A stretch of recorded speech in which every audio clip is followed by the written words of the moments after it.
This morning's reading is from Mark chapter 13, verses 24 to 37. But in those days, after that suffering, the sun will be darkened, and the moon will not give its light, and the stars will be falling from heaven, and the powers in the heavens will be shaken. Then they will see the Son of Man coming in clouds, with great power and glory. Then he will send out the angels and gather his elect from the four winds, from the ends of the earth to the ends of heaven. From the fig tree learn its lesson. As soon as its branch becomes tender and puts forth its leaves, you know that summer is near.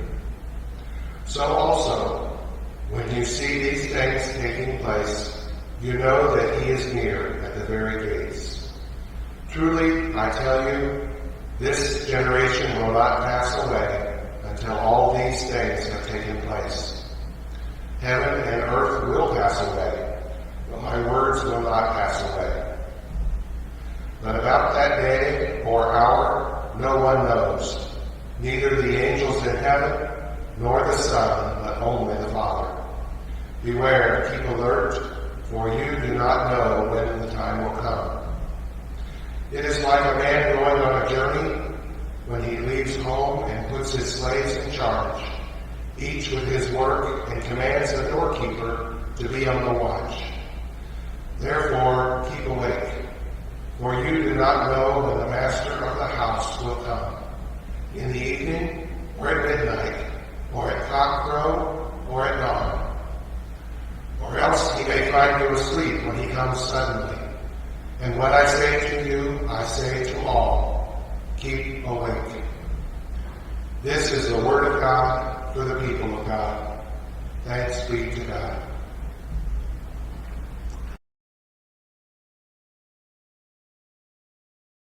I really would like to be standing behind the plexiglass this morning talking with you, but that's going to come just a little later. It is really good to be communicating with you in this way this morning. If you look closely, you might think that I didn't make proper preparation by washing my face. But let me tell you, the mark that is there now is much, much smaller than it was a couple of weeks ago. The Bible story today is quite shocking. The heavens shook.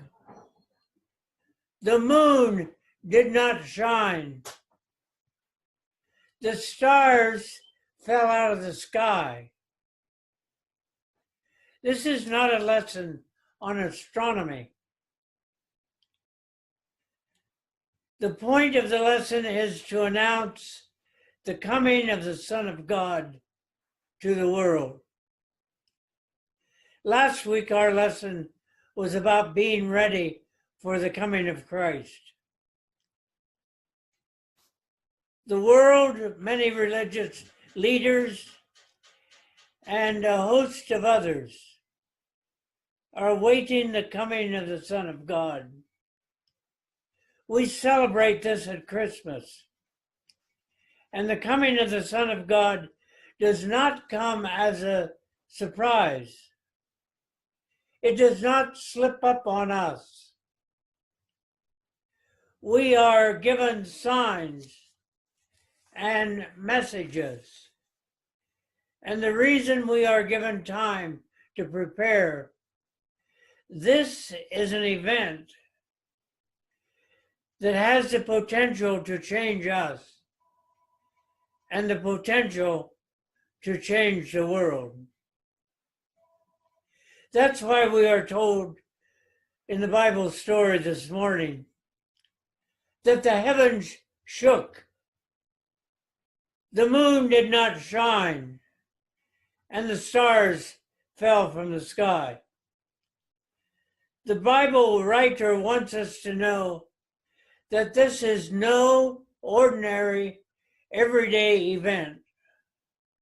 when God breaks into human history, when God comes to dwell among us, then there's an event that literally shakes heaven and earth. We all have built into us the sense of longing for something.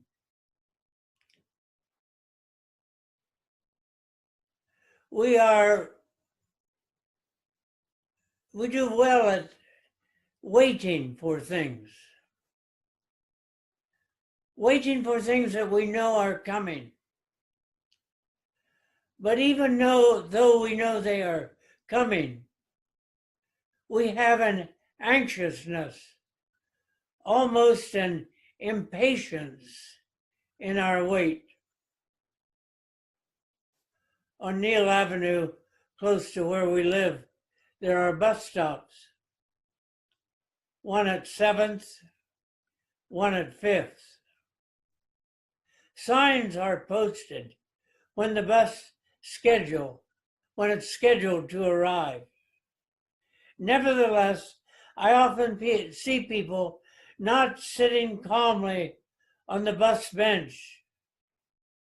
They are anxious, so they stand and look up Neal Avenue for the bus. Sometimes walking out into Neal Avenue so that they can have a better look for the possibility of the approaching bus. They know the bus is coming, about when the bus is coming, but they anticipate it's coming. They want to see it. They await the arrival with great anticipation. And all the time, it is just a bus to take them to another part of the city. But now we are preparing for something much, much greater. We are preparing once again for the Son of God to come into our world. Oh, to be sure, this coming has happened before. And often we have, with determination, made the decision we would be a co-worker with the Creator to make this a better world, to clothe the naked, to work to bring peace to the world.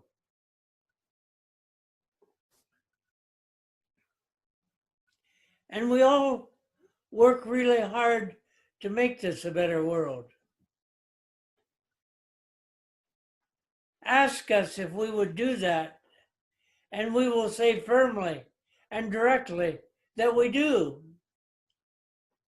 But something happens. Life gets in the way. Other things crowd out our best intentions.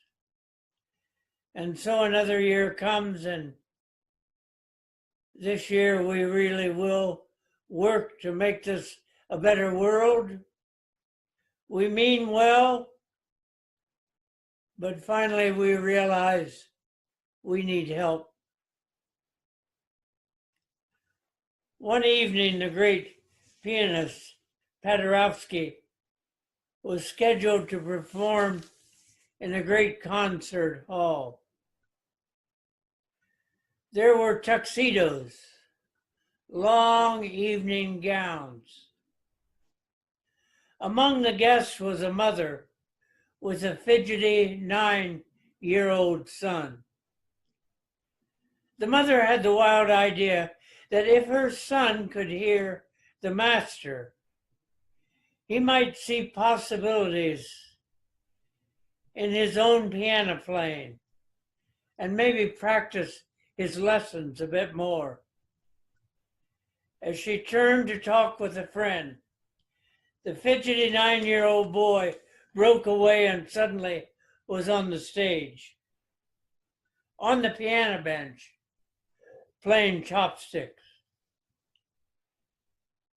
the crowd began booing and hissing. That this stage was taken over by this child. They were here at this place to hear the great Paderewski. The master behind the stage heard all the commotion and quickly seized up what was happening. He grabbed his coat, and there he was standing behind the boy with his hands on each side of the boy's hands. And he began to harmonize a tune to go along with the young man's playing. As the music flowed, Paderewski kept saying to the boy, "Keep on playing. Don't quit. I am right here. Keep playing." And now the crowd began to roar their approval. This is a great message to take into this Advent season. Keep playing. Don't quit. Christ is with us. With Christ's hands beside our hands and saying to us, "Don't give up. Keep playing. We can and will make this a better world." Will you remember that?